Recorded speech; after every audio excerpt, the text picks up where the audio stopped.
My name is Trevor Chapin. I am optimistic. My asset is my willingness to learn.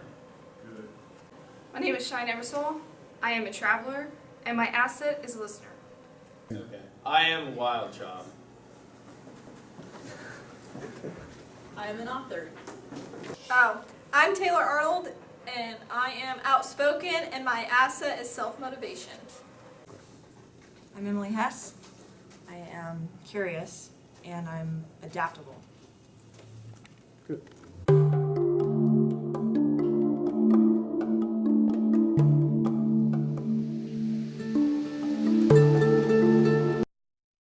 Are descriptions that inspire different images in each of our minds. I myself think of Albert Einstein, a forward-thinking inventor known for having some fun sticking his tongue out at a camera. But most importantly, Einstein had a relentless drive to succeed, as does one of our classmates, who happens to be an old friend of mine.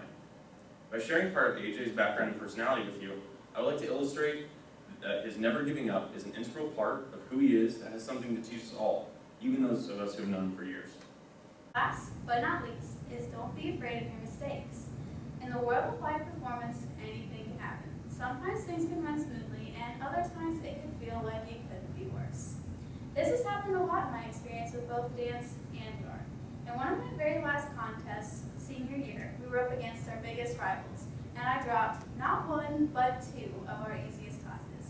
I felt like I let myself and the whole team down, but if I had held on to that frustration and that stress and that anger, I would have just made the same mistakes again the very next week.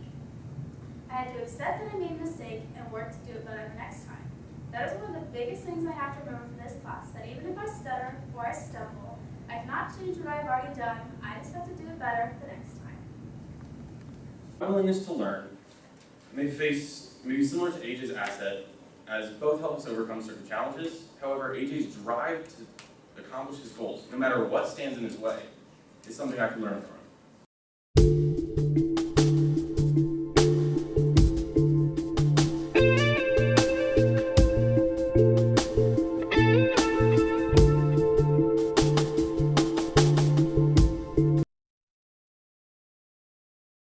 Classes, we can be more connected, because then you kind of understand what you're learning and maybe get better grades if you were more interactive with people. And especially like with us, but one of the things my parents said, like, you're not there to make friends, you're there to get an education.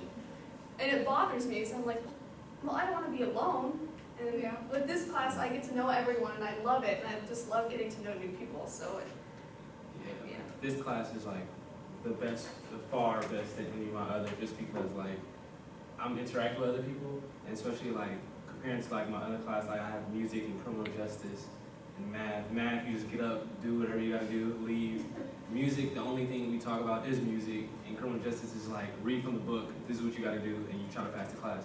The identity backpack strategy is, it's made me rethink how to do public speaking quite a bit. Having gone through a speech class in high school, we learned your traditional, here's a topic, introduction, conclusion, and then 3 points in between. And while most of that still stands in this class, the difference is that you bring yourself into the speech. For you, it becomes not just a speech about a topic, it's a speech about a topic and how it relates to yourself. And you have to rethink how you're going to present that, because in a way, you have to take your identity and you have to put it in that speech, so that when you give that speech, you yourself are there, but the topic still comes across as something nice and clean and something that, With us, There's kind of a parallel in between, kind of how we were talking earlier about, like, you have the creativity to, like, just go do it, and I'm like, can't leave the podium. I feel like it's kind of the same thing that, like, I'm used to, like, most classes, and up to now, other than even my speech class was kind of in the box, go, you learn something, you're done with it. And I know math came up a couple times, and it's kind of like math, where you go in, you do the problem, and you don't have to put any of yourself to any degree into that. Whereas here, I feel like that's why we kind of seek out the this kind of group discussion, or wanting to feel out each other a little bit more and know each other. Because it's not that it's an equation where it's like, okay, well, 2x equals 10, y, like x equals 5.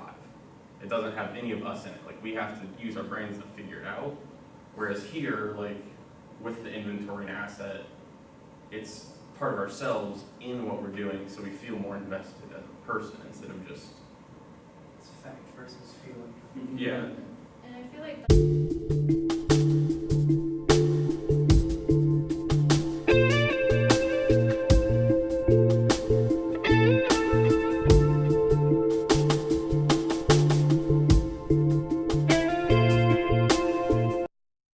Experience with the military total, and for a lot of people, that seems like a lifetime, and I know for me that it was a lifetime, but again, I gained a lifetime worth of knowledge.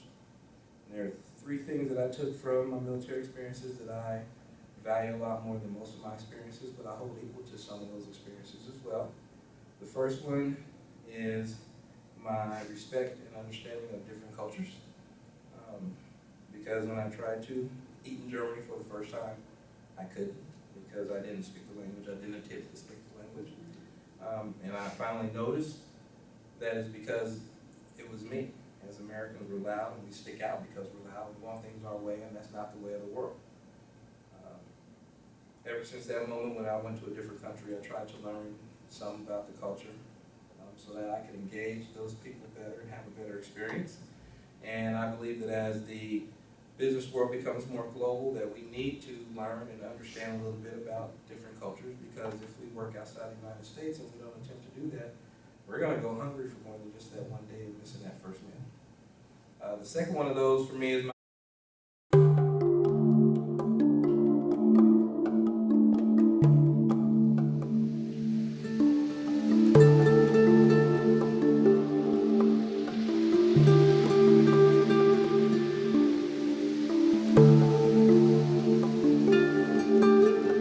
really hate public speaking. It terrifies me.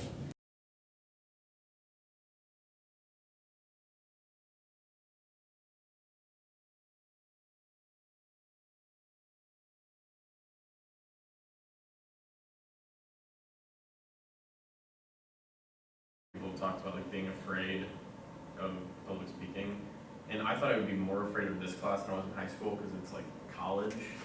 And based on what I did in high school, like I was afraid that I was going to stand up here and if I said I'd get like tasered. Well, yeah, I shared this with Doc, but in my senior speech class, when we gave up and gave speeches, our teacher would tally how many times we said or like, and at the end of the speech would take a bicycle bell and ding us for every single time we said that. And it like absolutely scarred me from like giving speeches. I learned to not say in a speech, but as a whole I hated giving speeches, talking in public, all that kind of stuff. And that's where I'm grateful that this is nothing like that and that you've given us this opportunity. Say the difference between the class I took in high school and this class is that in this class I could definitely see the real world connection between how I communicate my ideas and why it's important to be able to communicate and listen to the opposing viewpoint and use those things that I learned in class in my actual working experience. When I was in class, I was actually working as a leasing agent. So it allowed me to take the skills that I learned in class and use them at my job as well, between the people who came in and talked to me, as well as with my supervisor and my coworkers. That's cool.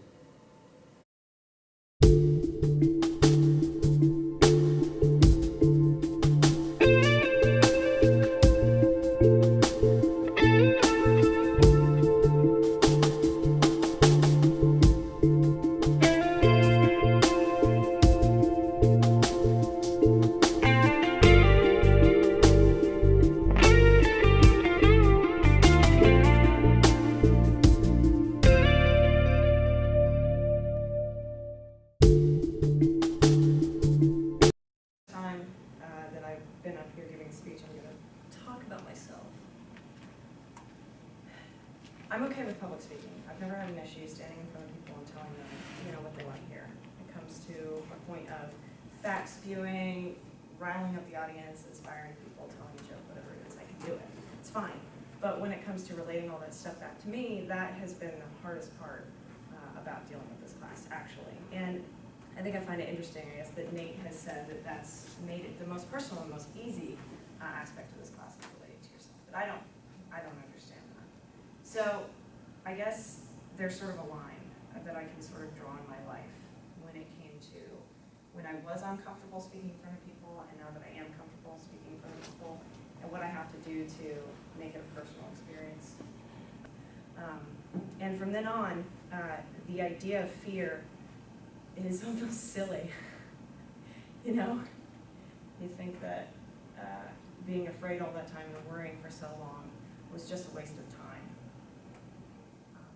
And everybody in here is capable and courageous and strong and hopefully level-headed about some things.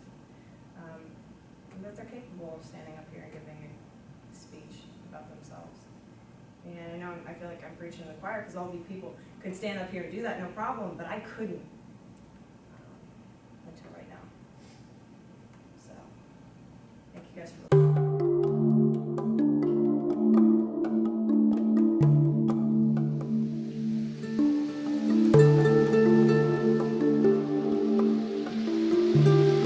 Ben & Jerry's. I was never late, nor did I ever call in sick. If I was not busy helping the customers, I was cleaning and organizing the store.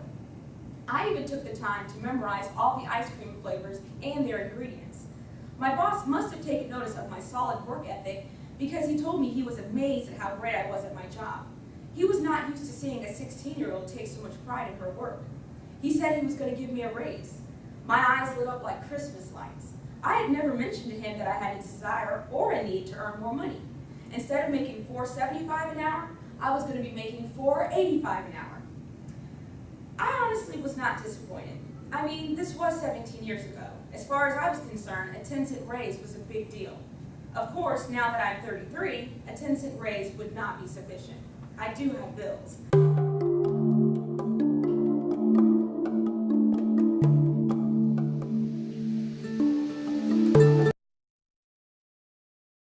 Wait. No prison poses. Okay.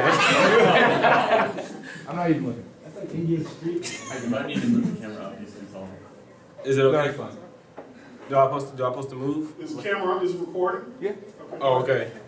My name is Kendrell Hobson. Wait, cut it. I forgot.